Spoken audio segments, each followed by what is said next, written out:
A record-breaking night in Storrs, Connecticut. Geno Auriemma is now second to none. All-time college basketball coaching victories. Number one belongs to Geno at 12-17, passing Tara VanDerveer, courtesy of a blowout win over FDU, 85-40 night. Everyone who is someone from UConn hoops was there to watch it, including the men's coach Dan Hurley, as Geno, who started in 1985 at UConn in his 40th year on the job at the age of 70, gets the all-time record for victories as a college basketball head coach.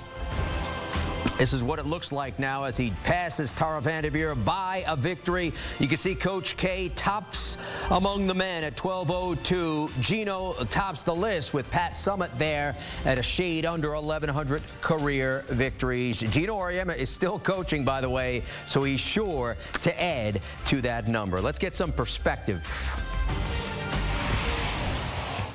as we bring in HQ women's basketball analyst Erica Ayala. And Erica, you just saw what happened. What does this mean to you? For me, and I've said this since Tara beat the record, I really think it's amazing that the all-time wins belongs to women's basketball, and now it belongs to the program that a lot of people credit the growth of women's basketball, that being the UConn Huskies, Geno Auriemma and Chris Daly, with 45 different players that have gone on into the WNBA. I mean, the numbers go on and on. 11 championships, 111 consecutive wins, 29 conference titles, and 88.4%, or excuse me, 88.2% win percentage.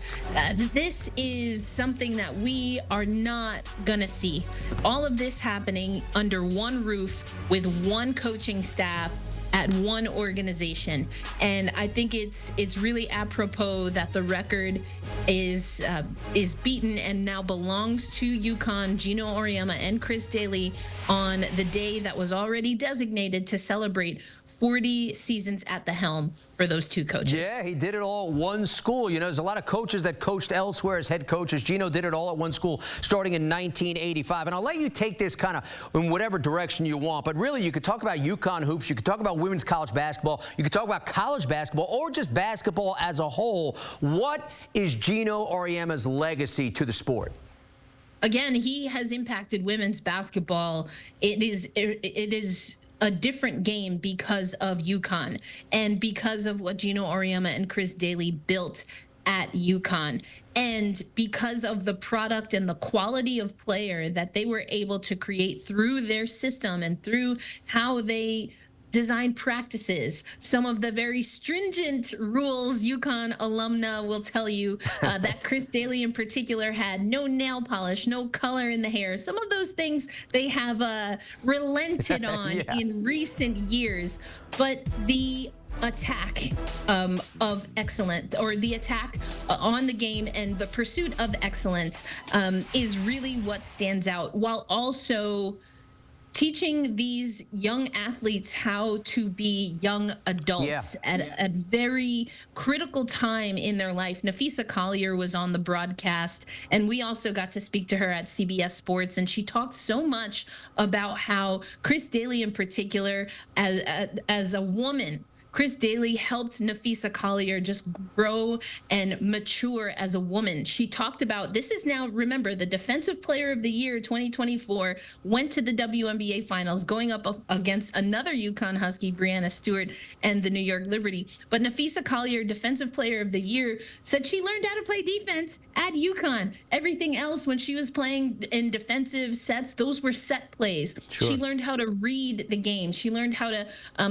react to the game. Her instincts were sharpened. Her IQ was raised. And again, that's Napheesa Collier times another 45 players that have gone on to be successful in the WNBA. And why does that impact women's basketball at the NCAA level? Because now everyone's trying to chase UConn. Everyone, whether you're a player, a coach, an athletic director, you now have to elevate your game if you want to win, because that's exactly what UConn did. They have won, they continue to win, and they have raised the bar for everyone else. You kind of touched on this a little bit, but what about the subject of his ability to adapt? When he was younger when he first started. He was closer to these players in age. Now, 4 decades goes by. The game has changed. There's nil in the game nowadays. But yet, he still connects with these players at the age of 70. How has his ability to adapt over these years really helped translate to these victories? Well, I think it's a few different things. If you just look at the basketball side of things, Geno Auriemma and UConn, they now have a legacy of results. And so you're hard-pressed to be a player that wants to win at the NCAA level or beyond and not listen and follow suit with the UConn system. That's number one. So right then and there, they're getting players that are eager to learn and that are going to be committed to the system. There have been players that have gone on to be pro, win championships, that they tested things out at UConn and it just wasn't for them. And that's not an indictment on those players. They absolutely should be able to go and be in a system that works for them. But players that go through UConn, they know that there's just a certain level of expectation. They know that their practices are going to be harder than most games that they play in. So that's the basketball side of it. But to your point about the evolution of the coaches, and again, I asked Collier about this, and she joked again about the nail polish and things of that nature. But she also talked about, again, the way, specifically Nafisa Collier said, Chris Daly was able to care for the players as humans, not just the athlete part, not just the student part, but again, as young women, as young players coming into a system, being away from home. That is the part that it requires evolution, because every individual, every athlete, and of course every generation is going to be a little bit different. And I loved what Collier told us, that is the secret sauce in some ways of this program and how it's been able to be successful. And of course, he's still coaching, so there's going to be more victories that are going to be tacked on to this number. Yes. But 12-17 as we speak is a huge number. Not many coaches like VanDerveer, like Geno, are at a program for some 4 decades. That said, and I was trying to figure it out, like kind of going over Dawn Staley's record. How many more years can Dawn Staley, can anybody really get close to this mark ever again? It seems unlikely, and that is because you mentioned NIL. There is an ever-evolving conversation of what athletics at the college level will even look like in the next 5 years, let alone the next 40 years. So that is going to change. And I think, again, because of programs like Tennessee, like Stanford, and again, UConn really pushing the needle, accelerating the growth forward, there's an expectation to win.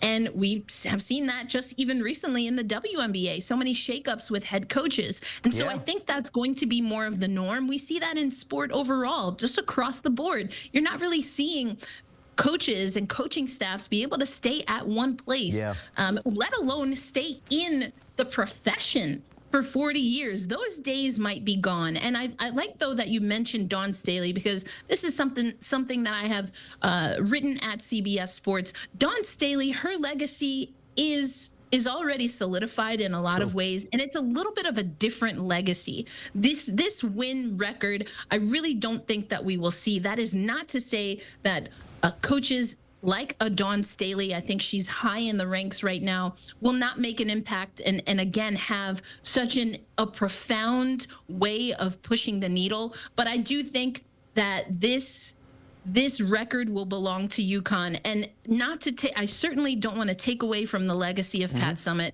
You cannot take away from the legacy of Pat Summitt. You cannot take away from the legacy of Tara VanDerveer. But for so many people, UConn is synonymous with women's basketball, and it seems fitting that this record now belongs to UConn, to Geno, to Chris Daly. Yeah, Erica, kind of fitting. On the night, he sets the all-time record, that Dawn's team sets the school record for consecutive wins on the same night. So kind of fitting there. Our thanks to Erica Ayala, CBS HQ women's basketball analyst. We appreciate the insight. Thank you. It comes on a night. Geno Auriemma is second to none. He sets the all-time college basketball Division I coaching record for wins, 12-17. That's now one better than Tara VanDerveer, and he's still coaching, has plenty of more W's in store.